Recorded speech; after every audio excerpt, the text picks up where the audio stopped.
Good question. So I've done it on other people's podcasts, but I haven't actually done it on my own podcast. Okay. But there's a couple guests on the show, Travis Ferentz, who has a show called Progressions. I kind of told a bit more of my origin story on his show. Yeah. And also Arne Ball has a podcast called Mispronunciation Nation. And he interviewed me and we got into Judaism and philosophy and stuff. Yeah. So people want to hear more about my origin stories. Those would be great places to check it out. Okay, I'm going to go hunt for it. Maybe one day I'll do an origin story here. I don't know if the people want it. If I get enough messages. Yeah, I did. Yeah, I was really enjoying the episodes, and I was like, I want to know more about this guy. Yeah. I appreciate that. It's like the long form. It's like if you have to stick around with the host for a long time on a podcast to like fully get to know them, right? Right. It takes like because the show's not about. I mean, it's a little bit about me, but it's not like every episode is not about me. Sure. It's like only in the long, when you get all the way through like a bunch of episodes, you kind of understand what the host is about. Yeah, you like piece it together from little stories here and there. Yeah. It's an interesting thing in podcasting. Yeah, so that was jumping back in. Amazing offer. It kind of worked out well for us as a couple too. We weren't married at this point, so I was, we weren't even engaged, so it was kind of a lot to be like, hey, do you want to move to Ohio? My hometown of Ohio. Cornfields. Yeah, exactly. So I was luckiest guy on earth, and she said yes. So we moved back to Ohio, and I started managing that studio and making records full time in there. And it was amazing. It was like everything I had struggled to get to for the past 12 years before that. And wow. Yeah, I lucked out. That's a lot of it. I mean, also you put in a lot of time, right? Like you said, 12 years. Like that's I feel like it takes that long. Right. I feel like people don't realize how long it really takes to make it. Yeah. And some people get there fast in like 5 years. Right. And most people it takes like 10 to 15 years, I would say it was around that time that I actually started making records that I wasn't embarrassed by either. Like that if it came on, like if somebody put it on around me or whatever it was, I wasn't like, I mean, I always still to this day, like still a little bit for anything I make, there's a little cringe, but like, right. You know like where the skeletons are. Yeah. You know where everything is buried. So it's like, whatever that analogy is. But at that point I was like, all right, I feel good about charging the rate that I'm charging for this. Like, this is cool. Everything's good. Like people are happy with the records. There's, I'm not doing version 12 anymore. Like I'm good. Everything's working out. I'm feeling like I'm finally getting to that place also. Yeah. It's amazing how long it takes. I think I know what you mean. Yeah. Yeah. It is amazing how long it takes. And then like there's always like little milestones too that I still find, like every couple of years I'm like, oh, I leveled up a little bit, Right. Yeah. Randomly, like it just kind of happens from doing it. I'll just be like, oh, I get this better than I did. I could even hear it on like a year basis, like a year ago versus today. Like you can really, like you don't hear it month to month, but you hear it year to year. You know what I mean? Yeah.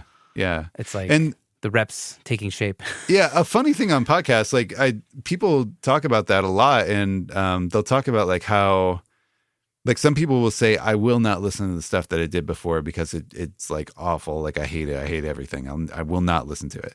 And when I listen to it, I'm like, I have the cringe factor, and I'm grateful for it because that means that I've gotten better. Like if I can listen to something I did yesterday and not have that cringe factor that I have from something that's, a couple of years ago or something like that, then it's like, well, be happy because you better be better, like you've been doing this for an extra year. Something better have happened, I think the common denominator of like music producers and audio engineers of like everybody I've interviewed is like everybody just wants to learn and grow for like their whole careers and lives. Yeah.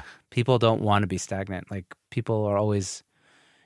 most of us don't want to coast through it, like you were kind of saying, like you want to, always up your game, always striving for better. It's like that combination of like the art versus and the technical. I feel like those two aspects of it kind of lead to people wanting to better themselves and get better. Yeah, and I can't imagine doing anything like if it's like my wife is a data scientist and she feels that same progression in her career, and on the outside you might be like, oh, like spreadsheets, like what is that? What do you grow with that? To her, she's like, keyboards. What do you do that's better? or whatever. But yeah. And I mean, any profession, it's like you want to feel that growth. Otherwise, why are you spending so much of your life doing it and all of that? Right. So, yeah. Yeah. Same with the doing Absolutely. 110% thing. It's like, if you're going to do it, do it. But yes, totally. Yeah. Now would be the perfect time, I think, to ask you about PureMix. Yeah. So I know you're the content manager at PureMix. How did that happen? How did you get in touch with Fab? How did he reel you in? I'd love to hear a little bit about that. Yeah. So I kind of consider like getting that position with Vaughn Music Studios was like the craziest, luckiest moment. Part one. My wife agreeing to move to Columbus, Ohio was part two, and then PureMix is part three. Those are like insanely lucky things for me. So kind of in getting to there, Pensado's place, I don't know if you remember that show, or not remember, it's still around, but yeah. Of course. He's like the OG of these, of the people doing what we're doing. Yeah, I was in the chat room. That was the first one I found out about. Or whatever, wow. I was super pumped when I saw that thing, and I was really active in like the Facebook group and everything, and I would watch that like religiously. And it was the kind of thing where you're like, you watch the episode the day it comes out, and then you're like, I have 6 more days before the next one. Great. Yeah. Like, you're just like, come on, next episode, let's go.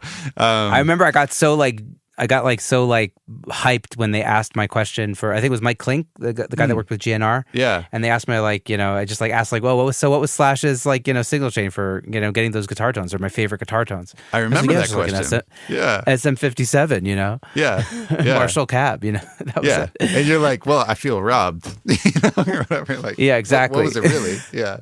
It was Slash. Yeah, exactly. Yeah. Well, I think he said it was also the the VCA compressor. I'm blanking. Like a DBX 160? Yeah, the ones. Yeah, DBX. Yeah, I think it was also the DBX 160, if I remember that correctly. But I was so hyped when they read that when they said it out loud on the air. I was like, oh my God. Now look at you. You're interviewing people that are on Pensado's place. Exactly. Yeah. It's crazy. That's actually, I haven't even thought about that in a really long time, but like, it was like, oh, that's my first time touching it. And then like the next time I realized that humans are real was when I went to AES in 2017. I was like, oh, and like, I saw, I think it was Andrew Sheps or Tony Maserati like talking from like the Waves table, and I saw Jakir King like giving an explanation at mixed with the Masters or whatever. Yeah. I was like, oh, these are like the real people. I saw like Jack Joseph Puig just standing in a corner. I was like, oh my God, they're there. Like they're real people. Humans. Yeah. yeah. And then people just felt so normal, right. Also, which was really neat. Yeah, that is really neat. And yeah, we'll definitely get to that because that's the thing with PureMix stuff too. Wait. So as you were saying, so Pensado's place hyped, like you were psyched about it. Pensado's I was obsessed with it. Yeah. So watching every episode and all that stuff, and when they had the first Pensado's Awards, they had like this sponsorship thing that they did where you could pay like I think it was a couple $100, but you I don't remember all the perks for it, but one of them was like you were on the voting panel for the awards thing. You got a ticket to the show. And that was the first time I met Andrew Sheps because he was involved with that. And I think it was, they were like having the people who bought these sponsorship packages on calls for the planning of the show or something like that. So like it was kind of like Dave, Andrew, and Herb on these calls all the time. So that was the first time I like actually met him. But I was just like one of the face blocks on a Zoom call, to him or whatever. It was, one of like 20 of us probably. But I was obsessed with that. And that opened me up to Vance Powell was doing a workshop at Blackbird in Nashville. And they talked about it on Pensado's place. And I thought that like, this is after going to the award show was an amazing experience. I met all those guys and realized that they were all normal people, and that was awesome. But I also just learned a lot from just talking to people that night. And it was like an accelerated rate from like different from watching a show when you're actually conversing with a human in person and there's back and forth and, you can tailor your question, like to be able to ask Dave a question, him give a response, and then give the follow-up question, because you always have the follow-up question. Like there was something about that learning experience that I was like, this is quick. And I'm like, there's a lot of value in this, which is good because otherwise I just flew to Los Angeles to watch a show or like an award show, and that's a waste of money. But yeah. So that I came back from the award show thing, like really excited again. And this is like, I don't remember the year, but I was excited from that. And they talked about the thing happening at Blackbird. And this is probably like 2014 or 15. I had been making a lot of records in that studio, like working crazy hours and tons of records. And I kind of got to the point where I was like, I'm really happy with the stuff I'm doing. And I didn't have that feeling of progression over the course of the last year because I had just been head down, like working.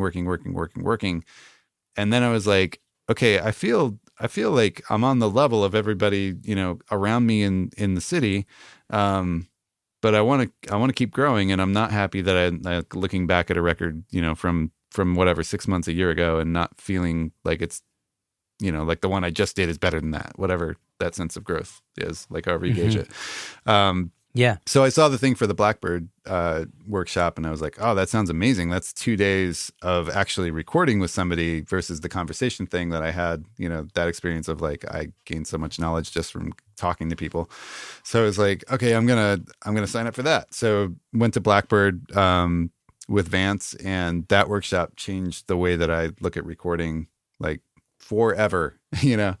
And that was one where I came back from that workshop and I started to record that Monday, like the day after I got back. And that record felt the entire like process of it, making it like the end result, everything. At the end of that record, I felt like I had gotten in a time machine and traveled 3 years or 4 years into the future because of 2 days that I spent amazing. With somebody. So that was like, that was another moment of like, I need to get in the room with people that like just make me like, you know, not in like any, you know, major negative way, but I need to be the worst person like in the room, period, or whatever, you know, because that was such a great experience. And the main takeaway from that one, this is really funny, and like you guys probably talked about this on your episode too. Like the way that Vance does things is it was a polar opposite from how I was taught to do them and how I did them, like for 15 years at that point. For that workshop, he brought in a band. He had them all set up in the live room, and we were in Studio A, beautiful neat desk in there, and he brought his 8-track head for the Studer, and he put that on. He's like, we're recording 8 tracks today. And we're like looking out at the band, and there's like, it's like, okay, but there's 4 guys, it's 2 guitars, bass, drums, or whatever, like 8 tracks. He's like, how are we going to do it, everybody? And we're like, 6 tracks for drums and 2 for everything else. I don't know, like, but I'm joking, but like, he, you know, basically he was like, we're going to put kick snare on track 1. The overhead's going to go on track 2, and then it's going to go bass, guitar, and then we got some left over for vocals or whatever. And we're wow. Like, wait, mono overhead. Like everything was being printed down to the tape. In the mix of that was the mix. He's like, the reason that I'm doing this with the drums is because I want you guys to understand that like the mix that I have on the board during tracking is the mix that's going to be the mix in the mix or whatever. He's like, we're going to get it right now. And his big thing, gotta get the source right. Yeah. His big thing, like he kept saying this over and over again, was just make a effing decision the entire weekend. He's like, over and over again, he would just say it. And he's like, commit to it. Like have intention moving forward about what it is that you're doing and commit to it. So basically day 2, we go to... He works fast also. Like he was telling me, like, I asked him, why do you think Jack White always works with you? You know, I mean, not as much now, but like, you know, he did all that work with Jack White. And he said, because I'm fast. Yeah. Yeah. And he gets out of the way. Right. And it's like, there's not a lot of back and forth. Like, about like, let's change mics or let's try this sound or hold on, Jack, I'd like to hear what you sound like on this. It's like, he doesn't want that. Yeah. Not to speak for Vance, but like Jack's gonna sound great no matter what you put in front of him, basically. Yeah. And Vance is fast for a number of reasons. Everybody should go listen to that episode. I'm sure it's like awesome. I haven't heard that one, but I've interviewed Vance so many times at this point that like I feel like I've heard it. So yeah. He is really cool. He's an inspiration, you know. Yeah. So anyway, like that really changed my mind. We go to mix on day 2, and he pulls the faders up to Unity on the console, like for the tape machine, as you would with the tape machine, but pulls the faders up to Unity, and it sounds the exact same as it did the day before. The sound coming out of the speakers was absolutely massive, like dwarfed anything I had ever recorded at that point. I was just like, holy cow, what have I been doing for the last 15 years? Because it's not this, you know? And just that idea of like capture it right going in, being creative. I mean, with the things that he did with mic placement and stuff. At that point, I had been